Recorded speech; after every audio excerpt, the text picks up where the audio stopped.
Hi, we're Dr. Paul and Vicki Jenkins. We're here to share with you 3 communication hacks that will immediately improve your relationship with your teen.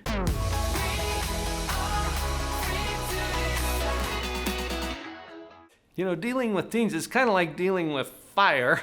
And we shared this in a recent video about how when you're on fire, you want to stop, drop, and roll. We'll apply that to communicating with your teen.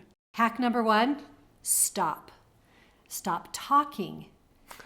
You want to stop talking and listen more. Now, I am going to preface this that you might just have a lot more quiet, because my experience with a lot of teenagers is they don't want to talk a lot at first, at least. You might have to just be comfortable in silence for a minute so that they are ready to talk to you. Especially if they're not used to having someone actually listen. This might be some of their hesitance too. Vicki, you're a communication specialist as a speech language pathologist, and you know that it gets complicated sometimes in our communication patterns. You know, it's so interesting, those communication patterns, we are not very comfortable with very long pauses. We have to fill it up. And even as a speech therapist, sometimes we say count to 10. Which feels like eternity. But be willing to just wait a little bit longer than you normally would have, and you get some pretty good things if you'll wait. We have put together a communication cheat sheet for you. And this will summarize 5 powerful strategies that you can use. It's just 1 page, and you can get it immediately as a PDF. Go to drpauljenkins.com/communication. And we'll get that right out to your inbox. When you look at the cheat sheet, you're going to see that there's a lot there about listening. And you made a good point of this, Vicki, earlier, when this is a starting point because we need to postpone our need to be understood. Usually when we go into a communication, and especially with our teens, we want them to understand something, right? We're trying to get an idea from our head into their head. That's the goal of our communication. What we're saying is stop, allow the goal to shift a little bit to where if you'll postpone your need to be understood until they are satisfied that you understand them, it's going to completely change the dynamic of your relationship. And this is another little from my own experience. Most of the time, my teens weren't ready to start talking until quite a bit later in the evening or at nighttime than I was ready for. So you kind of even have to sometimes postpone your own needs. There were so many times, 11 o'clock, 11:30, somebody come in, Mom, Dad, and that's when they were ready to talk. So just be willing to stop and listen to them in a way that they feel heard, and it might require some wait time in both at the moment of speaking, but even in the timing of your day. Here's hack number 2 in our stop, drop, and roll. Drop a number of words.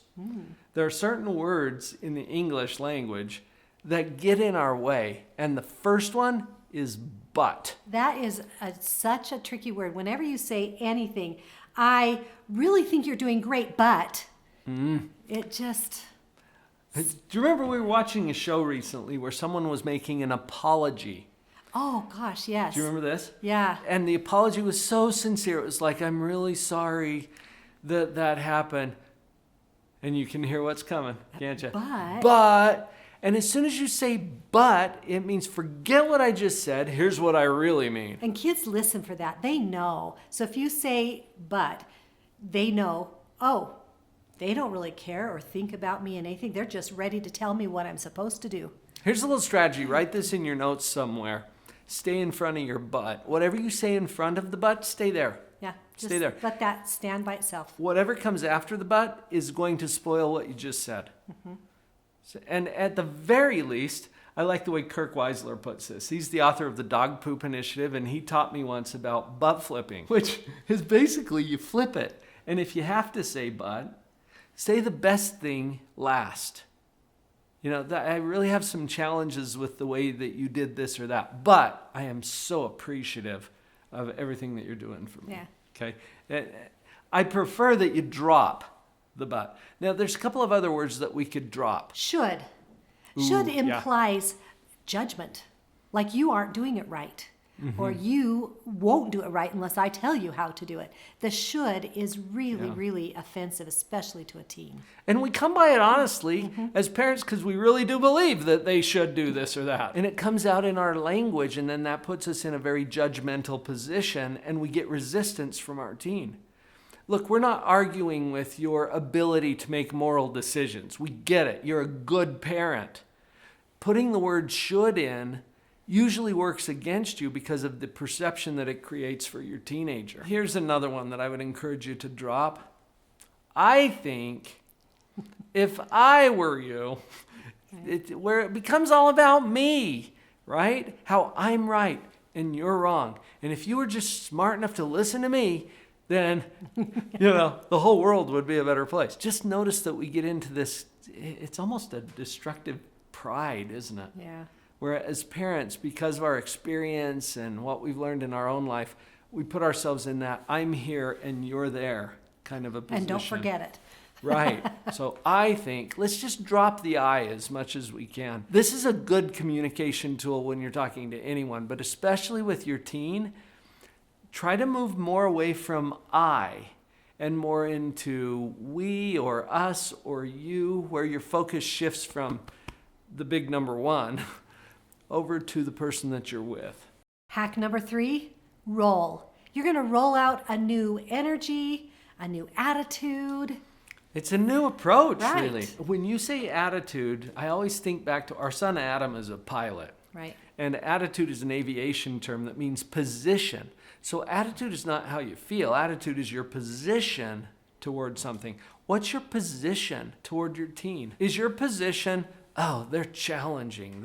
They always disobey. They're constantly getting into things that they shouldn't. Is that your attitude or position? They're going to feel it. This actually reminds me, this wasn't a full teen, he was a preteen, which, that's a whole other story, but very similar. Yeah. Anyway, I remember that I often said in my head, this kid drives me crazy. This kid makes me crazy. I am so crazy. I remember recognizing it and just choosing, I am going to change. I am not going to say that anymore. I'm saying this kid has so much energy. He has great trajectory and potential. And it changed the way I showed up with him. And it really helped our relationship. So choosing a new attitude towards your child is going to really be a great way to roll out some new experiences. That's a great example of rolling out a new attitude. You get to choose it intentionally. Here's a little challenge. If you want to take this on, who's in? Who's in for a little challenge? Here's the challenge. For the next 5 days, truly enjoy your teenager. Enjoy. How would you do that? What if I were to put a big prize or a reward attached to it? What if I could give you $500,000 if you could truly enjoy your teenager for the next 5 days? Could you do it? And if your answer to that is, well, I don't know, think about what you would need to change in your own attitude or position to allow you to do it. Like you were saying, Vicki, you change your position toward your teen. Instead of, this kid drives me crazy, this kid has some amazing energy. It feels different. And be willing to be curious for a minute. Be curious. What is it that other people love? What does their friend enjoy about them? What do they enjoy about that activity that might seem really wasteful to you? Be curious about it so that you can enjoy them. Just open that attitude towards your child. Curiosity is a great way to get out of judgment. Adam, our son, shared with me one other thing about attitude that I want to pass along. Attitude doesn't determine where you are. It determines where you're going. And if you think about it for an airplane, if you've got a nose-up attitude, that's giving you a whole different trajectory. You're going somewhere different than if you've got a nose-down attitude, which heads you right into the hard stuff. So notice that it is what it is, okay? You are exactly where you are with your teenager right now. Your attitude determines where you're going, not where you are. If you found these hacks helpful, please look at the next video. It's 5 things every parent of a teenager should know.